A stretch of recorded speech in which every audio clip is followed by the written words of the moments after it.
I took every opportunity to raise my kids here with me. Biologically speaking, I thought it was important to have your kids with you because I knew what it felt like having someone else to raise me, which I have no regrets because they were great parents, but it was just different. And growing up, I didn't think it was normal. So I've learned to get over it. And I look at where I am today, and it's because of what happened back then. I'm not perfect, and I don't have all the answers. I don't know anyone who is. In fact, there's always someone who knows more than you about a specific topic. This is a space where conversations and discussions can be had that will help build an understanding of folks from all walks of life. Finally, I hope you, the listener, becomes more knowledgeable about a topic or subject than you did before, whether it be business, social and political issues, or any other topics that may come up. This is More to Know. Jake, welcome to the podcast. Hey, thank you, Chris. It's great being here. Can you tell our audience a little bit about yourself? So I'm from Beaufort, South Carolina, small town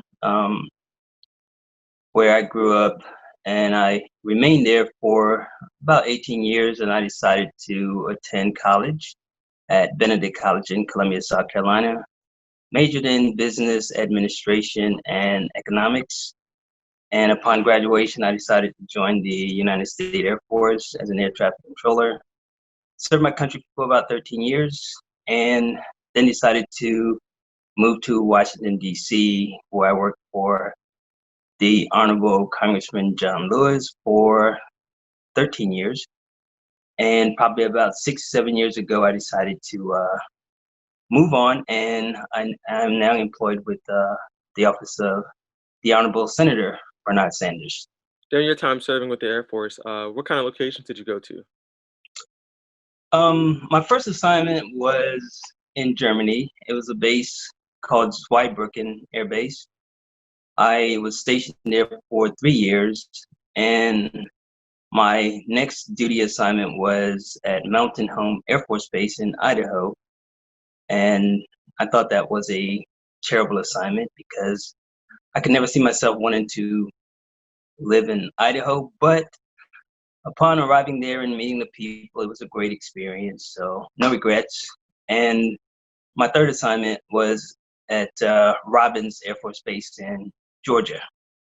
And that was a great assignment. And I remained there for about 9 years. Nice. So would you say Georgia was your favorite place that you were stationed? No, definitely was Germany. It was a new experience. It was a culture. It was different. I think it was something that I wanted to see and experience. The opportunity to travel, foreign countries, France, Germany, just to be out of my comfort zone and experiencing something new was more pleasurable than being in my comfort zone and doing some of the things I do every day. So I think Germany was my best assignment. Your last assignment was in Georgia? Yes. Okay, so is that where you did you stay in Georgia for an extended period of time, or what happened after that? I was in Georgia for 9 years, and I decided to leave Georgia and get out of the Air Force.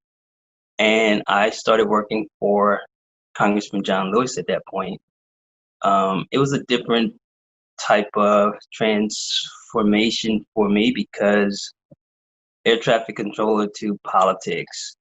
I wasn't sure how it's going to balance out, but I think it was one of the best decisions that I could have made. Nice. That's really interesting. So what would you say the transition was like to go from Air Force to politics? It was interesting, but the congressman, he told me, he said, don't worry, you won't fail, and we're here to guide you. Knowing that I was in the Air Force and knowing that I would be doing something totally different, I had some fears that I had to get over because it was totally different.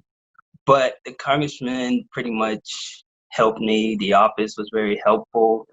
The transformation, it if you think about the military and the demands of the military, how you're expected to be while you're in the military, I don't think it was that difficult when I look back on it. It was just transformative transferring my skills from the Air Force to another government agency and doing the work that was needed to be done. And I felt that I was equipped to do the job.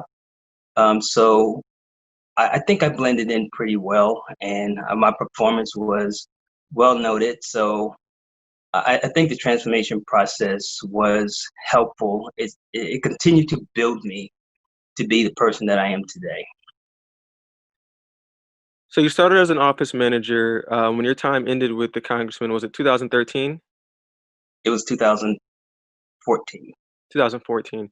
What was Yes. were you still the scheduler and the office manager when the time came to an end? Yeah, I had the same title, and working for someone like Congressman Lewis, no one would, no one leaves the office.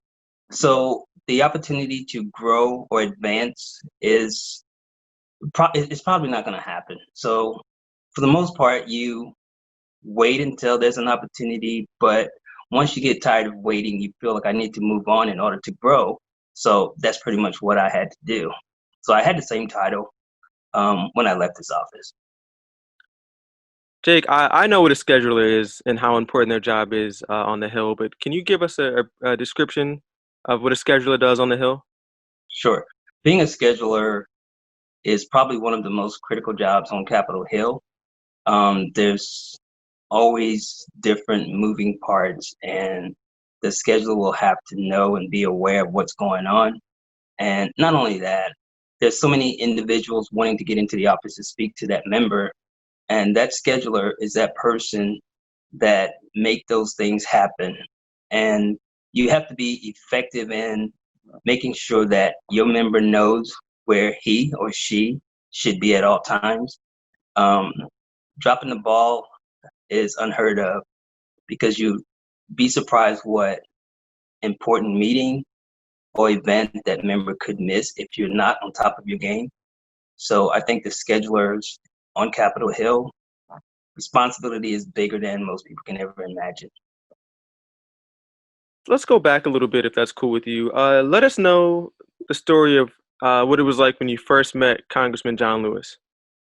So I'm a member of Phi Beta Sigma Fraternity, and I was attending our conclave in Orlando, Florida. It was in the late 90s, and I had the opportunity to meet Congressman Lewis. I remember standing there and having a conversation with him for about 10 minutes.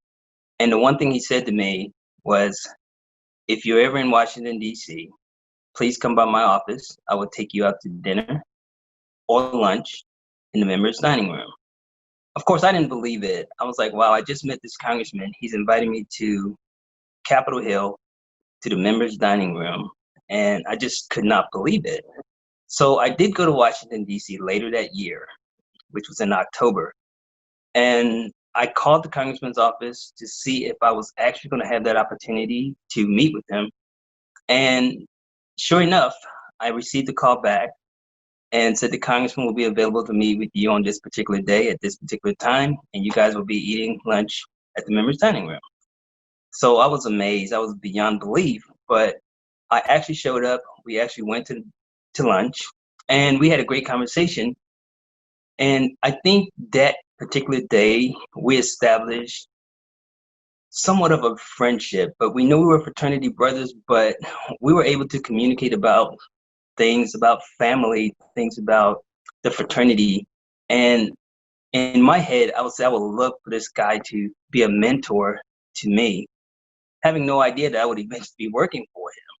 But um, lo and behold, after a year or so, I found myself working for the congressman. So it was a great meeting, one of the best encounters that I've ever had in my life. At the time, you weren't living in DC. So yeah, I didn't live in DC at the time. I was living in Warner Robins, Georgia, with my family. I never had any intentions of moving to Washington, D.C. In fact, I was totally against living in Washington, D.C. I thought it was just very congested, a lot going on that I didn't want anything to do with. Um, I guess you could say, in a sense, I didn't really know myself at the moment, or just I never explored enough to determine if I would actually like living in that environment. So I think, again, meeting the congressman exposed me to so many things that I didn't think I could ever experience in my life. So I always look back, and I'm so grateful for that opportunity in Orlando, Florida, when I met him. How was it your first day walking in? I'm sure you probably wore a suit. What was that feeling like knowing that you were, officially working for the Congressman John Lewis? Well, I felt lost because it was new. It was these individuals that actually make laws for our country, and I felt like I'm in the middle of all of this great stuff, these great things that's happening to change our country, and it just put me in a different mindset. So I felt lost, but I'm the type of person that I love a challenge and I love exploring new opportunities. And some people may not admit to things like this, but I don't like to make mistakes. And I do know when I do make them, I know how to benefit from them. So I embrace mistakes, but I try my best not to make those mistakes. So I get, I do what I can to know my responsibilities prior to going into the office. So I prepared myself as much as I can and hope that I will blend in as quickly as possible. Wasn't that easy though, but I don't think I made any major mistakes that would haunt me mentally because I did something so terribly wrong. I think the mistakes that I made helped me to grow, to be the person that I am. That's really profound. So earlier you said that you didn't know yourself. What situation or situations helped you to realize that you were starting to know yourself more and you're starting to figure yourself out? I didn't think it was one particular situation. I just think sometimes we take time to reflect on who we were, a year, maybe a few years ago, and then we bring ourselves to the present day and we determine I never thought I would be so into politics or into the civil rights movement or human rights or equality and things like that. You just don't imagine that that will be you 5 years ago, but then the fact that you embraced it, and not only embraced it, but you're campaigning for different things that was never part of your agenda, you start realizing this is my passion, or this is who I want to be. I want to be the person that's bringing attention to equality, human rights, civil rights. And I think it's all because of the change. I think the military helped me to be more disciplined. Of course, my parents did as well, but the military was very helpful in um, helping me to be more um, responsible for my responsibilities. But just thinking about the change that I felt and saw in myself, I wanted to do more. I wanted to be more based on those things that I was learning as the days went by. So I found myself loving the opportunity to see the change that we could make, not just in the laws, but the expression that we see on the faces of the people when things happen that benefits them. It made me feel good. Although I was a business major, I found myself loving history more. I found myself um, more passionate for changing things that may not be right. So um, I just think that overall, just accepting my history at that moment helped me to realize where I needed to go going forward. You mentioned that you met the congressman at a conclave for Phi Beta Sigma Fraternity, which is a fraternity that you and I and the congressman were all a part of, are all a part of. Can you let us know a little bit about when you became a member of Phi Beta Sigma Fraternity Incorporated?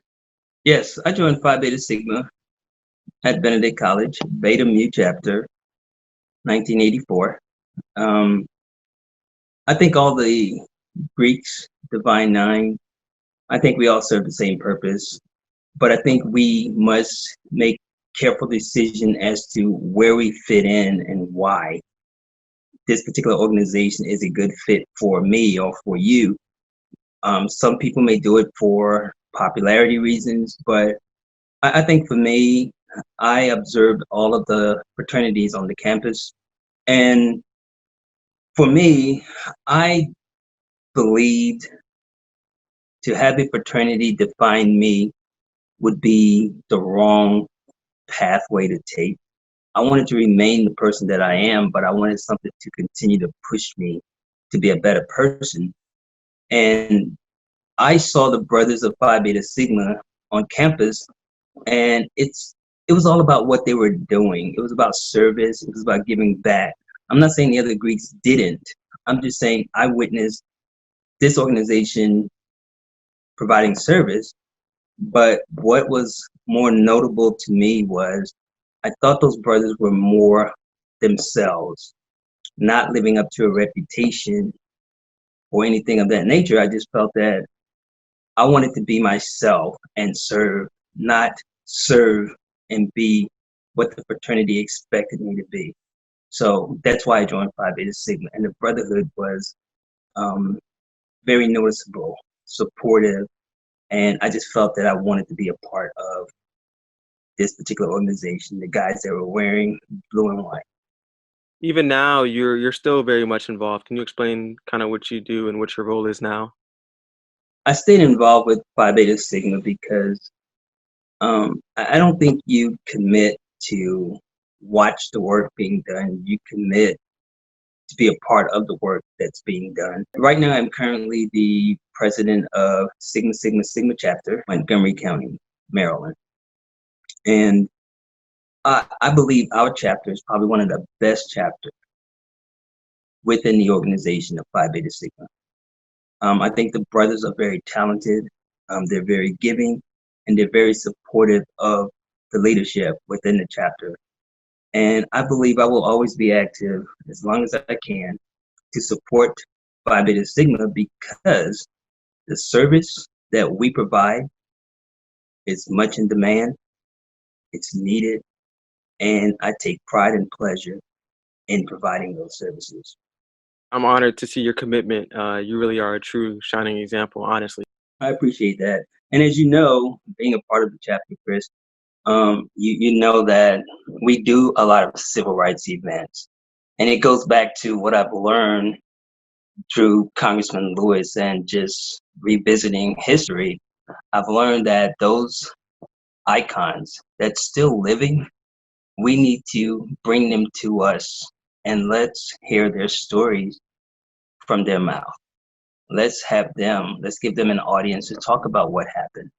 And the many events that we've organized, we've learned so much more by just giving them that platform to sit and talk about what it was like. We take pride in doing events like that. It's educational more than anything. Jake really means what he says because it was through him that I got to meet the Congressman John Lewis on a few occasions, and Jake also made it happen so that he could meet my family or my family could meet him. It was a beautiful learning experience. So again, thank you, Jake. Hey, you're welcome. It was a pleasure. The congressman was always the type of individual that he enjoyed the opportunity of meeting people. He never shied away from walking up to an individual, shaking their hands, having a conversation. That's who he was. And I mean, he'll be missed, but to say his voice is not ringing in our heads would be a mistake. I could hear the messages from the congressman on so many occasions. I remember it could have been in May or June. I had a conversation with him and I asked him, I said, Congressman, what should we be doing with everything that's going on in the world, the climate of America? What should we be doing? And he said to me, he said, you know, we protest, we rally, we make our voices be heard, and we always focus on what's happening right now. And he said, our mistake is we don't see our cause through what we really need. In other words, it's not, and this is just an example, it's not that African American men are being mistreated by police officers or the system is not fair to African Americans. We focus on what just happened to this black man. And when that individual, that police officer, is brought to justice, we settle. We're like, all right, we got one of them. But the problem is so much bigger. The problem is the system. The problem is the laws. And that's what needs to be changed. We're fighting for what's happening right now, and we don't give it its full attention to see it through. And that's the mistake we're making because we find ourselves repeating the process, and that needs to stop. We get lost in moments, and we kind of sometimes can forget to make it a movement. Exactly. So I know you said that no one really ever leaves the congressman's office and no one officially stops working for him. So I'll just say when you moved over to also working for Senator Bernie Sanders, what was that like? How did you start working in Senator Sanders' office? Yeah, it's a normal process. You find out that there's an opportunity available, and you reach out to the office to determine the process to get an interview. And I knew someone in the office, so I reached out, and she was very surprised that I was interested in this position. And so we actually met for coffee to talk about it. And she said to me, well, if you're really interested, send me your resume. So I reached down in my folder and I said, here's my resume. And she was like, wow, you are serious.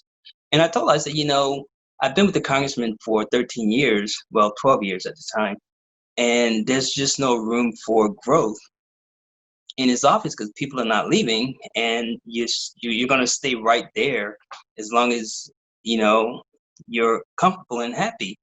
I said, but I wanted to grow, so I told her it's time to move on. And so we got the process going and interviews, a couple of interviews with the senator, dinner with the senator, and I found myself working for him. And I've always noticed the senator when he was the chairman of the Veterans Committee. Me being a veteran, those things are important to me and it matters. So I was very grateful for the opportunity to have that conversation with him, and also to know that he supports veterans in a way in which I could be proud to say I work for him. But he's bigger than that. There's many issues that impacts me as a black man, as an individual, a family man, that he campaigns and champions for. So I really took pride in having that opportunity to work for him, just as I did working for Congressman Lewis. And then I want to also, for our audience, clarification too. You've been working with the senator since before his 2016 presidential run, so since 2014, right? Yeah, I started in 2014 with the senator.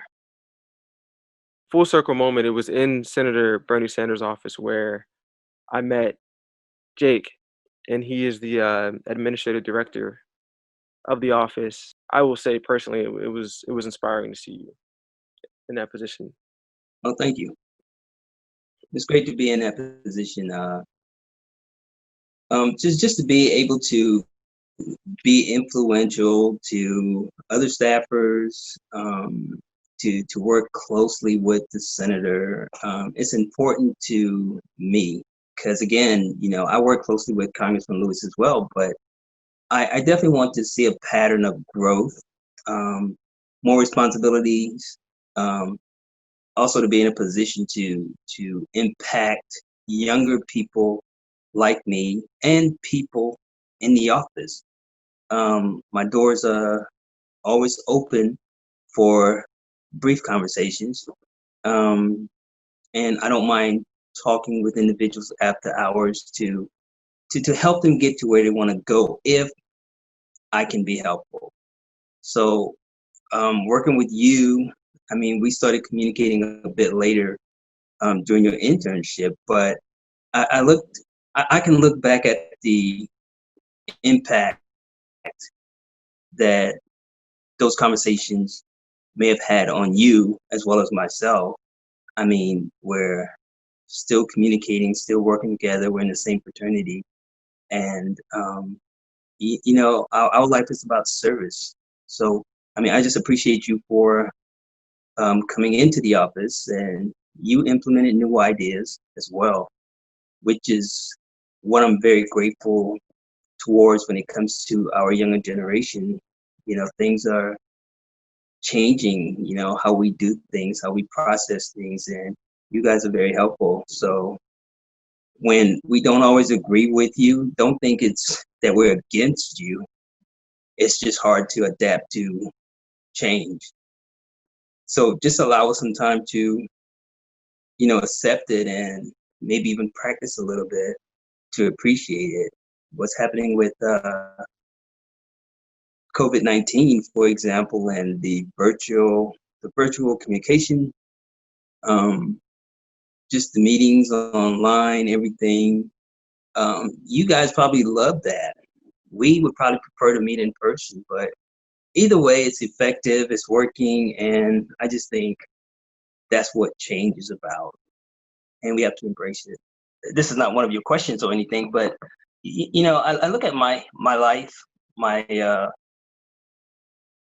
my beginning that I can actually remember, and I really thought that I was going to be an individual that won't do well, won't be successful, um, won't succeed, because I just felt like life dealt me a very bad hand in the beginning.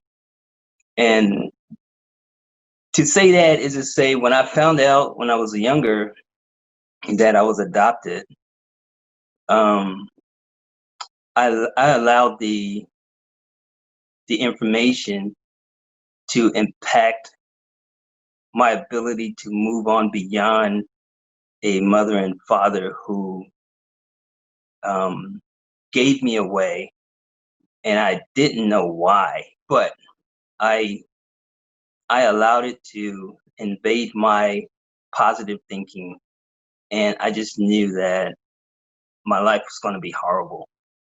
And I made that decision to take that approach. And I think it wasn't until I was a senior in high school, I realized that it was up to me to get beyond the negativity of it all. And I felt that it was negative because I just knew I wasn't with the person that was responsible for my life. And that's how I wanted to see it. That was my decision. I'm not saying it was the best decision, but it was my decision. So I went through life for almost 40, 50 years being angry. Um, and I think I was so emotionless, you know, I didn't, and I got married and everything, but I just didn't feel like the emotions that I should display was there. Um, I had a lot of anger built up inside. I had a lot of questions. I didn't know where to get them. And I was able to meet my biological parents at an early age. And I just wanted them to stay away from me. So you see the conflict there. You want to be with them, but because they gave you away, you want them to stay away from you. And that was difficult for me. So I had to get through a lot of obstacles. And the one decision I made when I was a senior was I got to get away from Beaufort, South Carolina. And I did. And I felt that I had to get away because there's so many moving parts that impacted me. Brothers and sisters I didn't know, that I could meet at some random spot that I found out we had the same father. And for me, that was scary. And I just built this wall up. I didn't want anything to do with them. I didn't want anything to do with my parents. And I just left Beaufort, South Carolina. And I only go there to visit.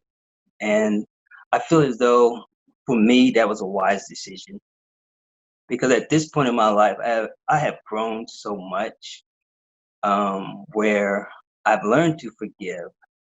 I've learned to let go of the past. I've learned to embrace my life history, to see the beauty in it, to see the beauty in it, which before I didn't want to. Um, Actually, I couldn't. But now that I've gotten some answers, I feel so much better. I think in a way it may have impacted my marriage, which I don't talk about much. I'm no longer married, but I feel like I'm happier. Um, I was fortunate enough to not repeat the process with my kids. When my marriage ended, I did everything possible to make sure my minor child would stay with me. I didn't allow the system to decide. I didn't allow to sit back and let the judge determine what was best. I fought for my daughter to be here with me so I could raise her. Um, it wasn't easy, but I wanted to be that father that won't give up on someone that I'm responsible for. And I had my daughter with me um, alone since she was 11. I have no regrets. Um, I would say to any father out there, don't sit back and let things happen. Determine the results that you want and go after it. And I say to those mothers, ex-wives, ex-girlfriends, making it difficult for the husband or the boyfriend is really making it difficult for the child. I think we have to find a way to forget about the money, forget about hurting someone, the spouse, ex-boyfriend, ex-girlfriend, and focus on what we need to do to make this child happy and live a normal life. Because if you don't do that, you're going to have a lot more to deal with later in life. So I took every opportunity to raise my kids here with me. Biologically speaking, I thought it was important to have your kids with you because I knew what it felt like having someone else to raise me, which I have no regrets because they were great parents, but it was just different. And growing up, I didn't think it was normal. So I've learned to get over it. And I look at where I am today, and it's because of what happened back then. Jake, that's amazing. That's amazing. I can only imagine just some of the things you've been through and you've been able to come through very successful and you're a great father. Jake, do you mind telling our audience how old your daughter is now? I know you said since she was 11, she's been with you, but can you let our audience know how old she is now? Yeah, my daughter is 22. She's attending college in Maryland. I also have a son. He's 31, and my grandson is 9 years old. Um, my son was old enough. Actually, he was out of the house when I actually divorced, so it wasn't an issue with him. But a quick story. I remember I was at a conference in Atlanta. It was a fraternity conference, and I knew the marriage had already failed. Um, I knew we were going to separate and divorce, but I thought we were going to do something together to make sure it's peaceful. And so I was in Atlanta, and my daughter called me, and she said, "Dad, do you know I'm moving to South Carolina this weekend?" Which was surprising that that's the approach that was taken. And she was crying. She was like, "I don't want to go." And I get it. She didn't want to go. She didn't know South Carolina. She didn't know Beaufort. And she knew Maryland and she wanted to be here. So I made a promise to her, not knowing if I would be able to deliver, but it's the first thing I thought of. I told her, I said, "It's going to be okay. It always is." And I said, "Stop crying and we'll talk about this more. I know you won't be there when I get back, but this is not how it's supposed to happen." And so I got back from Atlanta. to a very empty house. Empty meaning the people were not here. Um, and I reached out to my daughter, and I talked to her almost every day. And this was in July of 2011. It was difficult to think that I was repeating a process or something similar to what I went through. Because I felt that, when you're that far apart and, you don't know the laws or anything about divorce and what you can and cannot do until you actually have to deal with it. So I was learning day by day, but I just felt that my daughter would probably grow up and, go to school and just have a life there in South Carolina without me. And it was so bothersome. But I felt that um, it was up to me to determine how this is going to turn out. And, once I put in my mind that this is going to work out, and you never do it by yourself. If you try to do it by yourself, you're going to fail. I just remember saying one day, God is going to show me what path I need to take to make this work out. So I had that conversation with God. And, I realized at that point, after talking to him, I realized that everything was going to be okay. I just knew it. I felt it. And I reached out to my daughter and I told her just a matter of time, everything will be fine. And it was close to Labor Day. I have a twin brother and he lives in Beaufort, South Carolina. And that's where my daughter was. And she said, "Hey, Dad, I'm going to go visit Uncle Esau." Jacob and Esau, I know the biblical story, but she said, "I'm going to go visit Uncle Esau." I said, "Okay, that's great because I really want you to get to know your uncle." And my daughter got there on a Friday. I got home from work.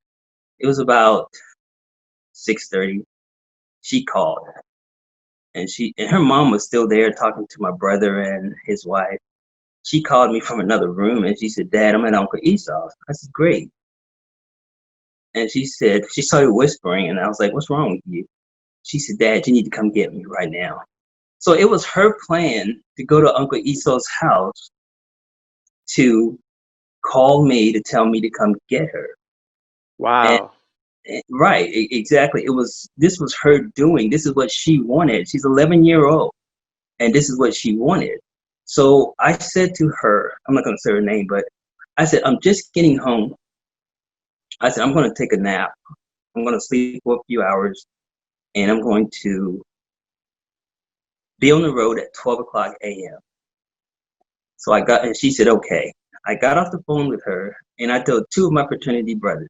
As a matter of fact, they were the only two individuals. They were the only two individuals that knew that I was going through a divorce at the time. No one else knew for the entire year. I didn't share this information because people tend to make things worse. But I told them about it, and they said, "Don't worry. We will drive you to South Carolina." It's an 8-hour drive. And they drove me to South Carolina, 12 o'clock a.m., arriving at 8 o'clock a.m. in Beaufort, South Carolina at my brother's house. I called my daughter. I said, "I don't care what you have, what possession you have in Beaufort. You don't need it. Walk out of the house, get in the car. We're going to Maryland." She got in the car. We drove back to Maryland. And upon arriving to Maryland, I said, "You can call your mom, let her know that you're with me, and this is where you're going to stay." And of course, her mom called the police. She called a few other individuals, but you have to know the law at this point. There was nothing police officers can do. That's my daughter. There's no reason she can't be with me. There's no court order that was preventing it. So I took advantage of the situation, and we found ourselves in front of a judge, later in front of a mediator, and my daughter was told that she would be living here with me in the home. So that is a story that I will never forget. It was God delivering what he wanted me to know when he wanted me to know it, and it was through my daughter. You just literally just listened to what your daughter was telling you. Yeah, I mean, I think in most instances, fathers, you should not rule yourself out of the equation because you have every right to be a father who's involved. I think we let our anger get in the way sometimes. Everybody wants to win. But I think what was important in this situation for me, what did my daughter want? And was it the right thing to do? I look at her now. She never got in trouble. She's a biology major in college. She's doing really, really well. She's respectful. She's dependent. I think it was the best decision. I can never compare to what it could have been like in South Carolina because that didn't happen. But I know she's happy and in a good place, given everything that she had to be a part of. I think that the decision that was made, regardless if it was one sided or not, it benefited my daughter and it benefited her being happy. And that's all that matters really at the end of the day. And it was great that that could all be handled. Yeah, Um, that's amazing. I'm not going to speak bad about anyone or the environment or my hometown of Beaufort, South Carolina, because I think it's one of the best places in the world. And it's not about the county; it's more about people and their choices. I'm gonna go back just a little bit. You mentioned that you were angry for a long time, um, due to being adopted, and for you, you kind of alluded to it being, and let me know if I'm wrong, but you alluded to it being even kind of worse because you would see you had met your biological parents. Did they live in the same city as you growing up? No, it wasn't the same city, but so here's what I found out, and this is the reason why I'm so much at peace with who I am. I found out that my biological father was very abusive, and when we were born, our biological mother, she felt that she could not take care of us. And this family, my mother and father that raised us, they told her, they said, hey, get yourself together.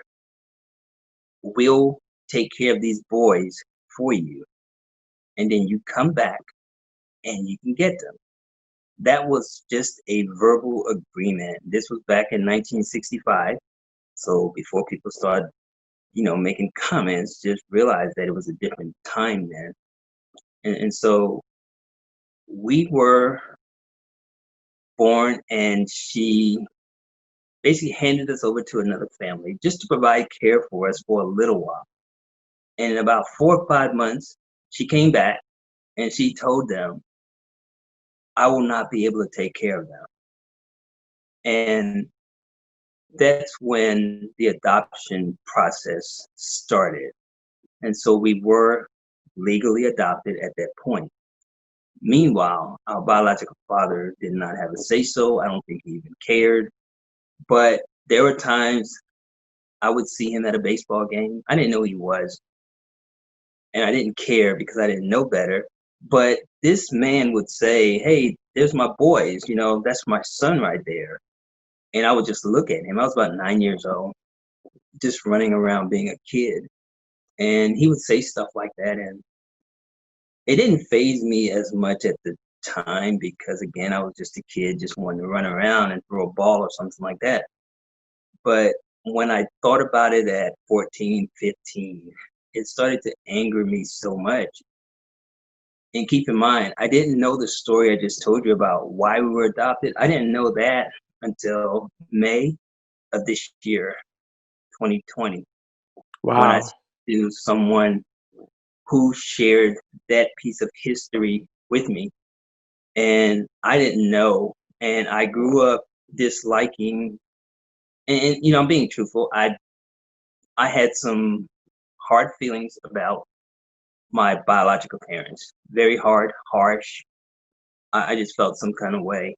And we would see them from time to time. We probably grew up about 50, 60 miles apart from one another. And I think because they knew where we were, I think they found themselves in the area sometimes, and my biological mother for sure, would see us from a distance. She would never approach us. She would never talk to us. But I remember my mother telling me once that lady over there, that's your mother. They never kept it a secret. But it wasn't until I was old enough to start really, really unpacking what all of this actually meant. And first it was damaging, and then it was more damaging, and then I was like, oh, I hate them. So I used the word hate because that's the harsh feeling I was talking about. Wow. But I felt that way because I didn't know the history, and I didn't understand why you give something away to be so involved. And that goes back to the mixed emotions that I was feeling. So I just found myself trapped somewhere between I want to know who I am, but I don't want to find out through them. So I kept them at a distance.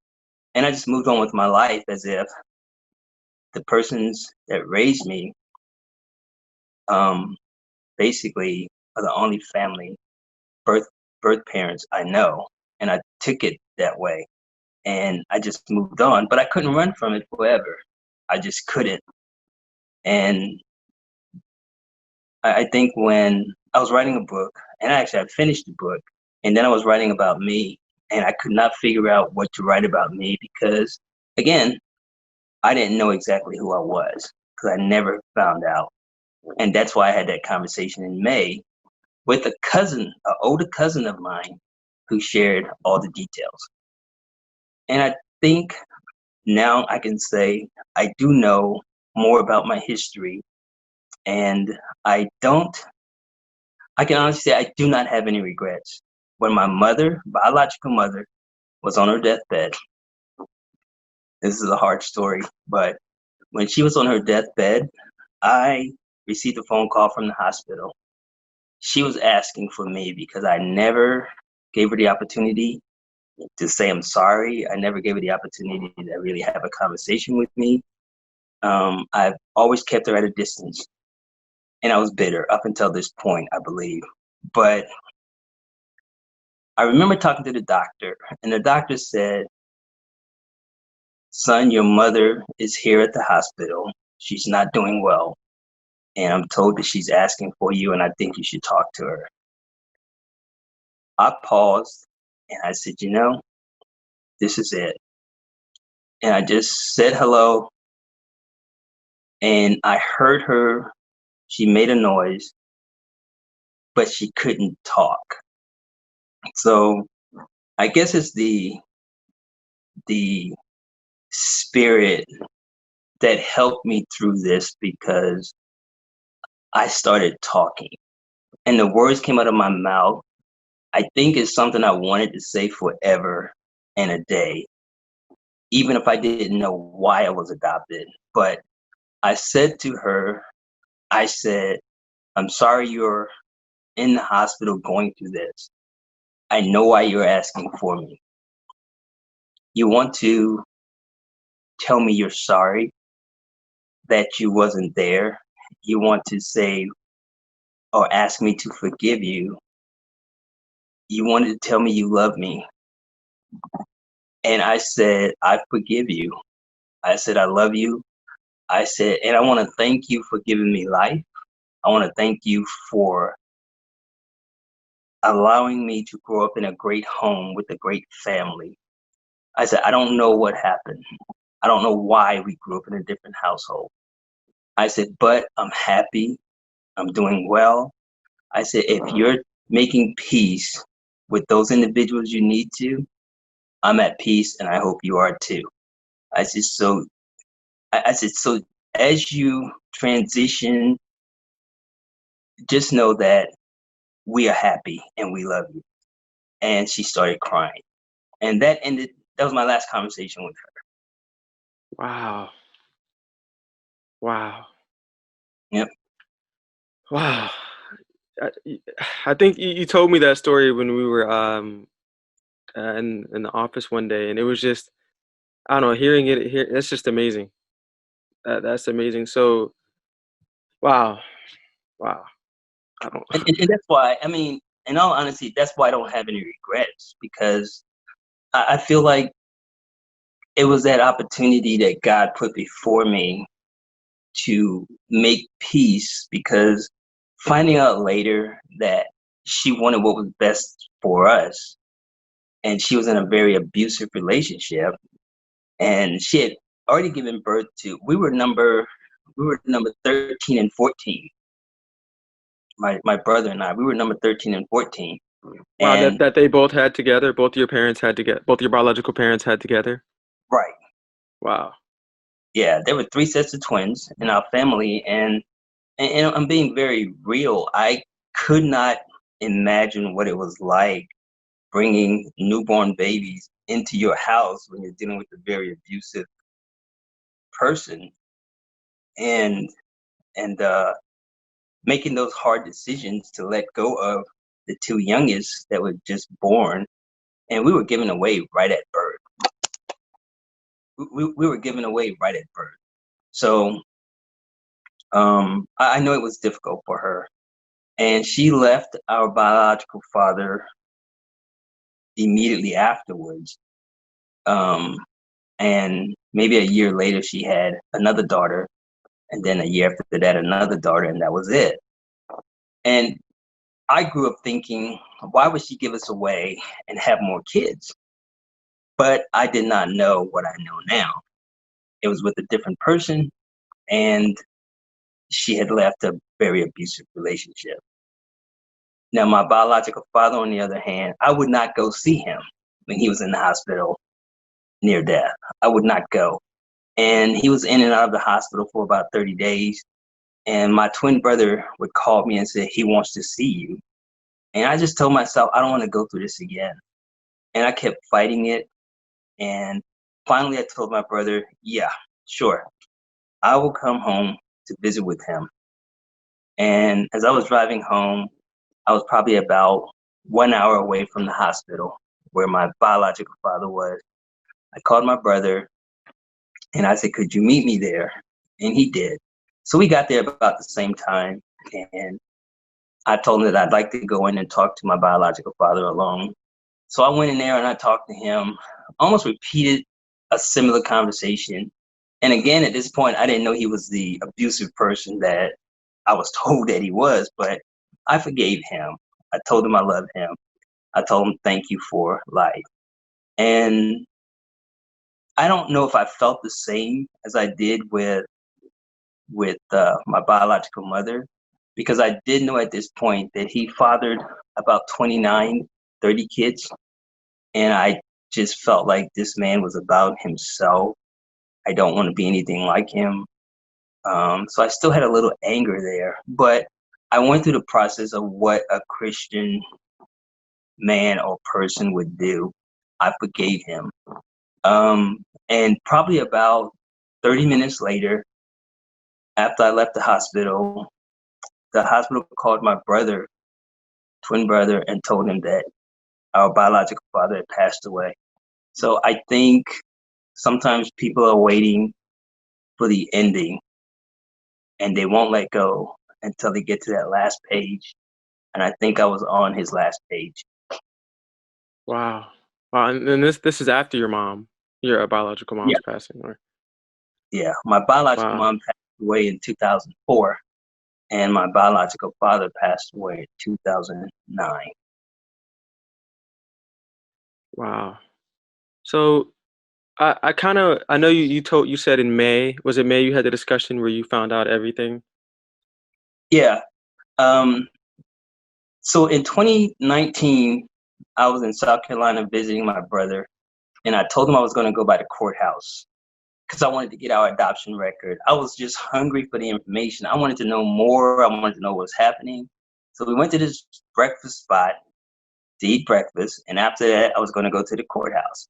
We were leaving the restaurant, and we ran into these two individuals, and I heard the young lady said to her mother, "Hey, mom, you know who they are?" And the woman said, "Of course I know who they are. I was best friends with their mother." And I'm thinking, the mother that raised us? I said, "What are you talking about?" I said, "You know my mom?" And she said, "Yeah, I knew Elizabeth well. We're cousins. We're first cousins. They were first cousins." And, you know, I thought about it. I said, she said Elizabeth. That's my biological mother. So we sat down next to them, And I started recording on my phone because I didn't want to miss anything. And she was like, yeah, I grew up with your mom. And, the one thing she told me was, yeah, it was hard for her to let you guys go.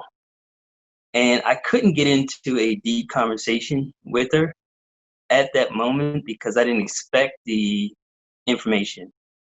I said to myself, this woman has all the information that I ever wanted. And now I'm afraid to ask the question. So I did Wow. it. I didn't. I asked her for her phone number. I said, is it okay for me to give you a call at a later time to talk? And she said, you can call me anytime. She said, we're family. And again, it didn't sink in with me that we're family because, again, I just met her and never met her before. Right. And this was a chance, just happened to see her at this diner. Right. It wasn't Wow. planned. I can assure you that. And I, I, I told my brother, I said, I don't want to go by the courthouse. This is after we left the restaurant. I said, I think I can get everything I want from her. But I found myself so afraid of the information. I did not call her for a year and 3 months. It took me a whole year and 3 months to actually dial her number. And I called her and I got her voicemail. And she said, I was wondering when you were going to call me.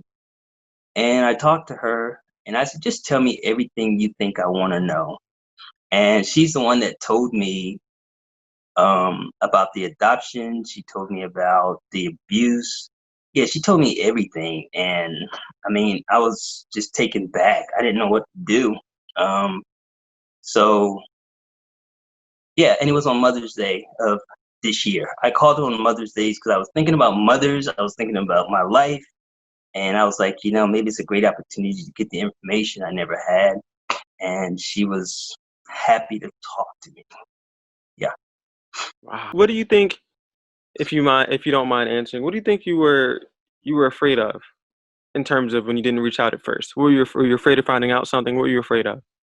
It would be regrets. I, I, I purposely kept people out of my life out of anger, and I didn't know what she would have said, and I didn't know if I did something wrong by not allowing her to communicate with me or not allowing me to be a part of her life.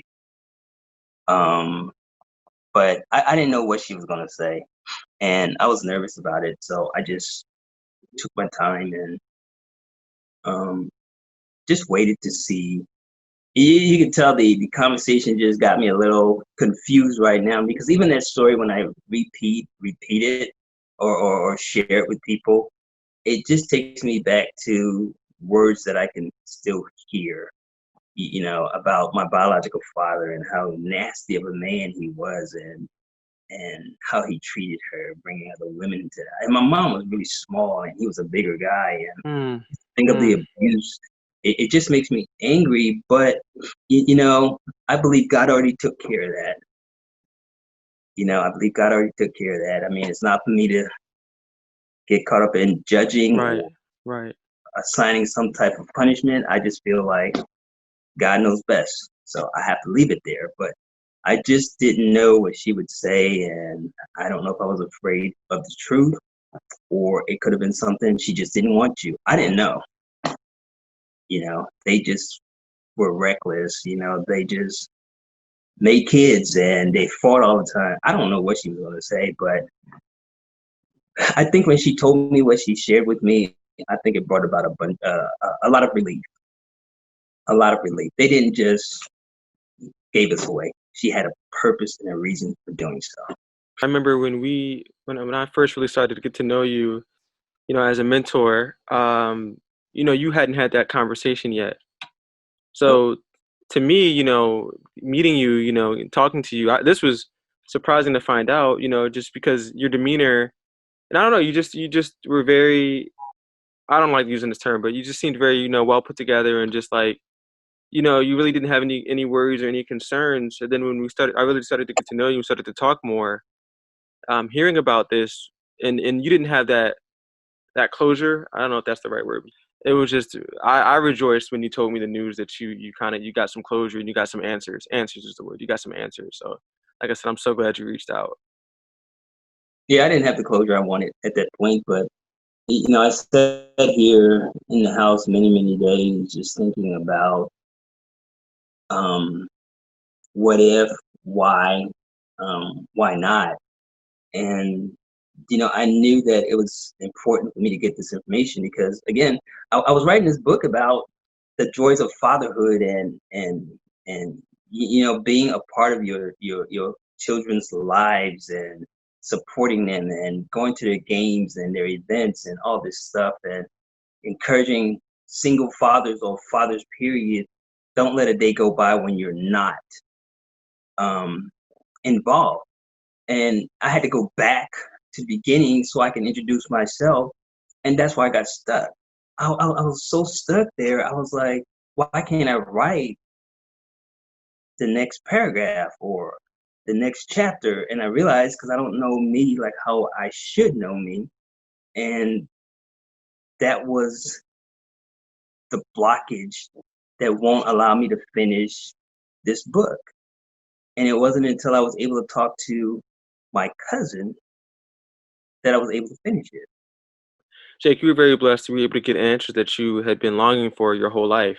Do you have any advice for someone who's in a similar position as you and they might never get those answers? Do you have any words for them? Any words of encouragement for them? I think sometimes, we try to give advice to people, and because we're so different, people handle things differently. Some folks would prefer not to never know why.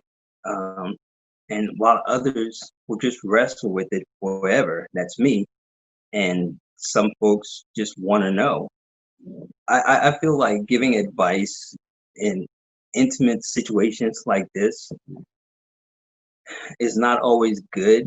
But for me, I realized that knowing was better than not knowing, if that makes sense. Um, Oh yeah, that makes sense. Yeah. yeah, just to know helps you to go forward.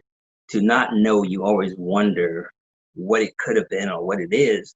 So, with that being said, I think I always wanted to know. I just didn't know how to go about it. Um, the brothers and sisters that I have, biological brothers and sisters, it's so many, and I've met some of them along the way, and I don't really have a relationship with most of them. To be honest with you, I don't. I have brothers and sisters that I grew up with in my family. I had two sisters and three brothers, and that's the individuals that I connect with the most. But my biological siblings, it's so difficult to be a brother to them.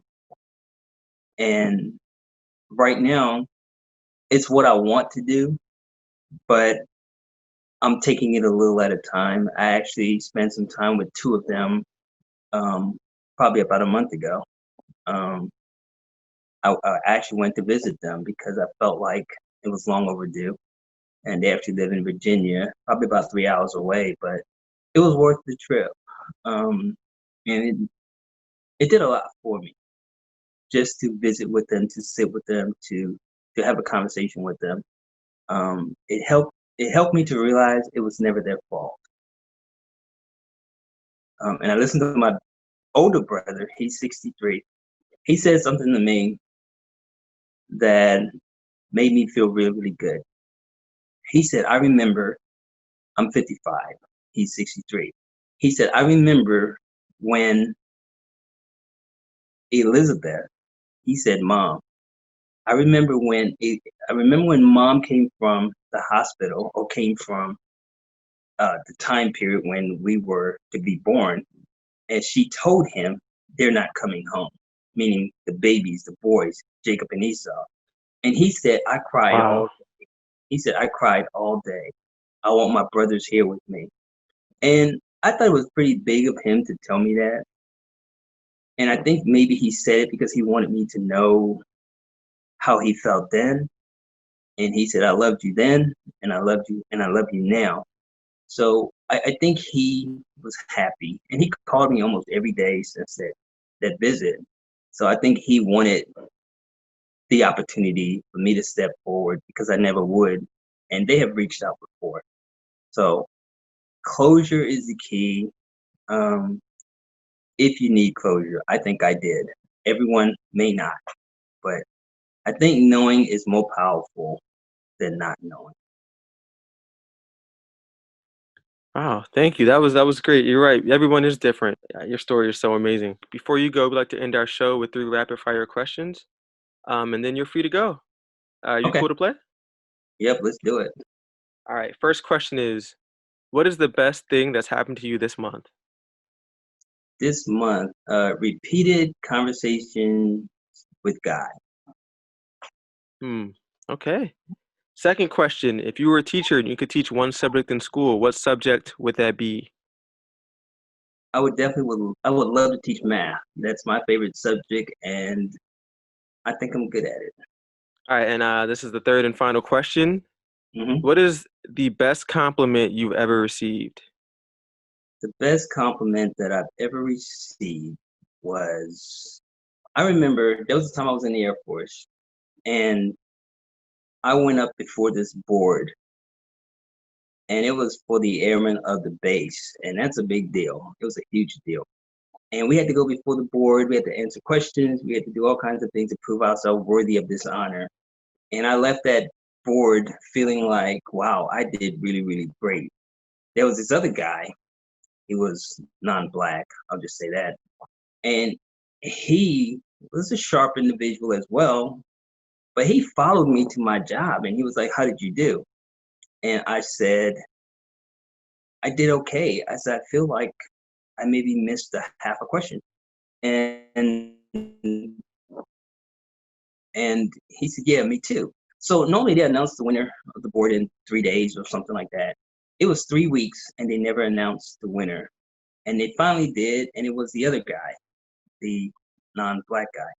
And I'm not saying that in a bad way. I'm just saying I'm trying to Right, tell you right, the right, story here. right. And so I said, okay, cool. Didn't think much of it. And I remember shopping at the Base Exchange. Some people call it the BX. And I'm in Germany at this time. And there was this one board member, and he was a white guy.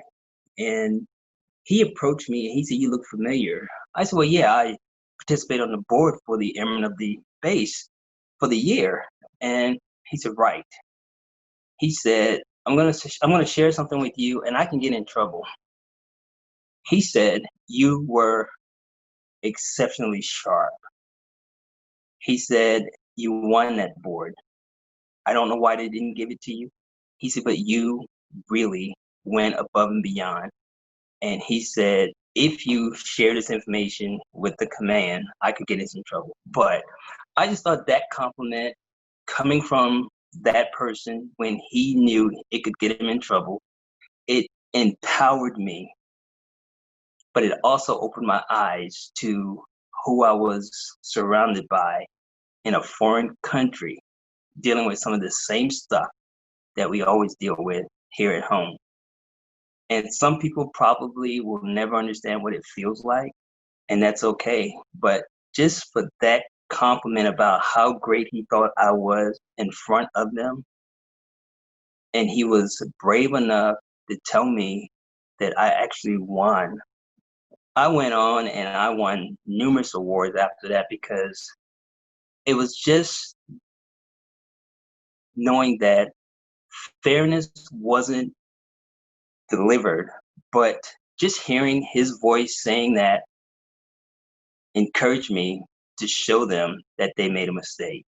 And I think that pushed me forward to always try to perform above the level of expectation. Long Wow. answer. It was a very long answer, but I really wanted people to get the story that he didn't realize how complimentary that was to push me forward. So that was really a much needed compliment, especially when you think you really, really nailed it. You think that you answered the question to the T. You just thought you were so on point. But when they tell you you didn't win, you feel so disappointed, but you have to celebrate because you don't want people to see you there because then you look like the loser that doesn't like to lose. Right. So I celebrated, but I felt deep within that I had won that board. So did any self-doubt kind of creep in? After the decision was made, Yeah, yes, yes. yes. Yeah, because I didn't think it was about what I look like, but after talking to that person that was a board member, I know it was because of what I look like. But that didn't cause the doubt. The doubt was, why did I not win? Especially when you put time and efforts into it, it just feels that I felt as though I was cheated. I felt that I was cheated because you do so well and you feel that it's mine to lose. And the fact that they didn't come out immediately with the winner, I'm like, something's not right. It wasn't a clean process. So that's the reason why the doubt kicked in when they announced the winner. Wow, but him telling you that was reassurance that you were on the you were on the right path. It was the best compliment, again, because it brought truth to a situation that I was so baffled about. And just to hear him tell me how well you did, he said he was so impressed by my performance. And again, he could have just walked right past me and not say a word. But he felt like, wow, they just robbed that Black person of this award. But why? You won. So yeah, I just felt that he took a risk. That was just a rapid fire question. You turned it into another life lesson. That was great. Hey, what can I say? On that note, Jake, I want to thank you for spending some time with us and sharing everything with the audience and just being you. Thank you, Jake. You're welcome. I normally don't share everything, but when you come to full circle, as some people would say, you can tell your story now. So I appreciate the opportunity to just sit here and talk about it. And I do hope that my words, um, my challenges will somehow help someone else to get from where they are to where they want to be. I know it's a personal story. It's so many things I've shared, but we all are going through something at some point in our lives, and I just feel you've got to embrace it and figure out how to learn from it in order to get over it. So thank you again, Chris. Of course, you're welcome. And when the book comes out, we're definitely gonna have you again. Looking forward to it. All All right, right. Jake, take care. All right. Thank you so much. Thank you for joining us for this week's episode of More to Know. Stay tuned for upcoming episodes.